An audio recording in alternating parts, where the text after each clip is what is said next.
नमस्कार मित्रों, मैं सामर्थ्य सिंह आपके सामने मध्यकालीन इतिहास को लेकर उपस्थित हूँ।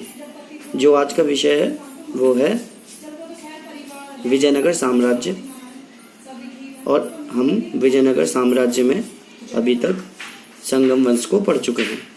संगम वंश का जो संस्थापक था वो हरिहर और बुक्का नामक दो भाई थे। जो आज का जो टॉपिक है वो है सालुव वंश। सालुव वंश 1486 से लेकर, ठीक है, तो सालुव वंश 1486 से लेकर 1490 तक रहता है। अब हम नरसिंह यादव नरसिंह यादव, पहलवान का नाम याद आ गया, नरसिंह यादव।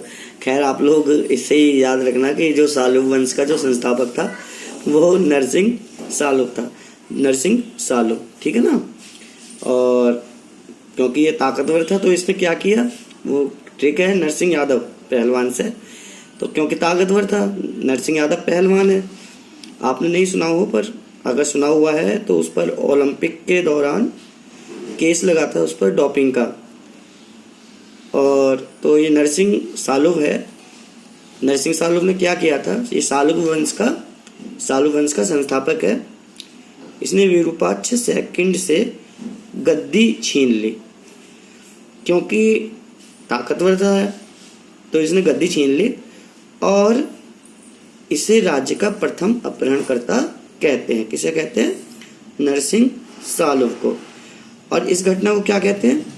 प्रथम बलो प्रहार कही जाती है, ठीक है ना। सालुव वंश का संस्थापक नरसिंह सालुव, ठीक है ना। नरसिंह यादव से याद रखना, नरसिंह सालुव ताकतवर था, अपहरण कर लिया। और घटना क्या कहलाती है? प्रथम बलो प्रहार। फिर आई इमादी नरसिंह, ये रहे हैं 1490 से लेकर 1406 तक। इनका क्या नाम था? नरसानायक इसका संरक्षक था। नरसानायक ने इमादी नरसिंह को पैनुकोड़ किले में बंद कर दिया। नरसानायक द्वितीय अपहरणकर्ता कहलाता है, ठीक है ना। द्वितीय अपहरणकर्ता कौन है? नरसानायक है, ठीक है। इसने इमादी नरसिंह को कैद कर लिया, जैसे को तैसा। नरसानायक का जो पुत्र था वीर नरसिंह, इसने तुलुव वंश की नींव रखी, ठीक है ना। वीर नरसिंह ने किस वंश की नींव रखी? तुलुव वंश की। सुलुव वंश की नरसिंह सालुव, तुलुव वंश नरसानायक का पुत्र वीर नरसिंह। ये जो तुलुव वंश है इसका संस्थापक हो गया, ठीक है ना, वीर नरसिंह। इसने विवाहकर हटा दिया। इंपॉर्टेंट है, विवाहकर किसने हटाया? विवाहकर वीर नरसिंह ने हटा दिया। यह 1505 से 1509 तक रहता है। अच्छा, 1505 में एक घटना और होती है, बताइएगा। तो जो 1505 में पुर्तगालियों ने भारत में अपना साम्राज्य स्थापित कर लिया था, अर्थात अब तक पुर्तगाली भी भारत में आ चुके थे, समझ रहे हैं। तो जो वीर नरसिंह है ये 1505 से 1509 तक रहता है। और 1505 में पुर्तगाली भारत आ चुके थे। जो प्रथम गवर्नर था वो कौन था? फ्रांसिस दी अल्मीड़ा। उसके समय के बारे में आधुनिक भारत के इतिहास में पढ़ाऊंगा, फिलहाल इतना ही याद रखें। फिर वीर नरसिंह के बाद आता है कृष्णदेवराय फर्स्ट। यह तुलुव वंश तथा विजयनगर साम्राज्य, जितना भी संपूर्ण विजयनगर साम्राज्य था, उसका सर्वश्रेष्ठ शासक था। बाबर ने इसे भारत का सबसे महान शासक बताया। ये इंपॉर्टेंट है कि बाबर ने सबसे महान शासक किसे बताया भारत में? कृष्णदेवराय फर्स्ट को। इसने गजपतियों, उड़ीसा के शासक प्रताप रुद्रदेव को हराया।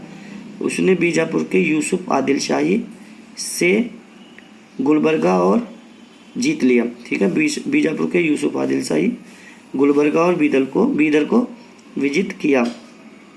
और कृष्णदेवराय की उपाधियों के बारे में बातें करें तो इसकी उपाधियाँ थी यवन स्थापनाचार्य। अच्छा, यवन स्थापनाचार्य इसलिए ली जाती है क्योंकि इसने यवनों अर्थात मुस्लिमों को हराया। आंध्र भोज, आंध्र प्रदेश पर विजय प्राप्त की। अभिनव भोज आंध्र पितामह है। जिसके साथ भी आंध्र या भोज आ जाए तो वो उपाधि कृष्णदेवराय फर्स्ट की होगी। ठीक है ना, ये ट्रिक है कि जिसके साथ भी या तो भोज आए या फिर आंध्र तो वो उपाधि कृष्णदेवराय फर्स्ट की होगी। कृष्णदेवराय ने अमुक्तमाल्यद पुस्तक लिखी। प्रश्न आ जाता है कि जो अमुक्तमाल्यद है यह किस विषय की पुस्तक है, तो यह राजनीति शास्त्र की पुस्तक है। अमुक्तमाल्यद किसकी है, राजनीति शास्त्र की है और इसे विश्ववित्तीय भी कहा जाता है।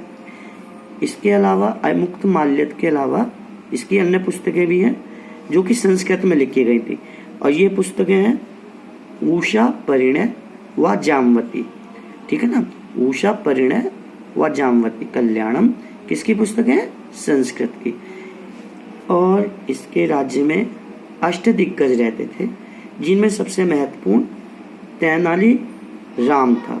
ठीक है ना, इसका पूरा नाम तेनाली राम कृष्ण था और इनकी पुस्तकें पांडुरंग महामत्य, उदय महाचार्य चरित्र है।